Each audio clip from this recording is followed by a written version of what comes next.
वाशिम यवतमाळ जो मतदारसंघ आहे हा पाहिला तर परंपरागत आपला शिवसेनेचा भगव्याचा बालेकिल्ला आहे. कारण या वाशिम जिल्ह्याची निर्मितीच हिंदू हृदय सम्राट शिवसेना प्रमुखांनी केली, आपल्याला माहिती असेल.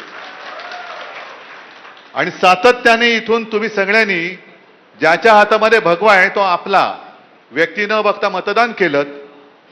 मग आमदार असेल तर आमदार, खासदार असेल तर खासदार तुम्ही निवडून दिलं.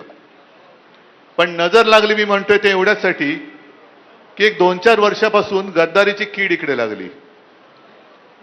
आधीच्या होत्या त्यांनी गद्दारी केली, ती गद्दारी गाडून टाकायची म्हणून नवीन बुजगावणं उभं केलं, ते बुजगावण्याने गद्दारी केली.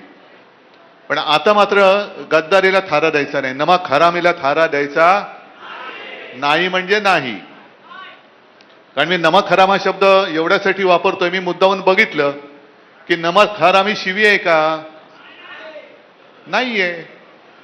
कारण ज्याचं जो उपकार करता असतो त्याचे उपकार विसरून त्याच्याशीच जो दगाबाजी करतो तो नमक हराम, तो हरामखोर.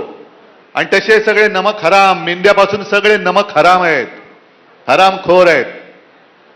कारण ज्यानी ज्यानी म्हणजे शिवसेनेनी, शिवसैनिकांनी रक्ताचं पाणी करून, रक्त आटून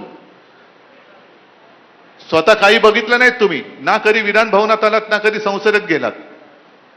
पण यांची स्वप्न ही तुमच्यामुळे त्यांनी बघितली, बघू शकले आणि गेले तिकडे.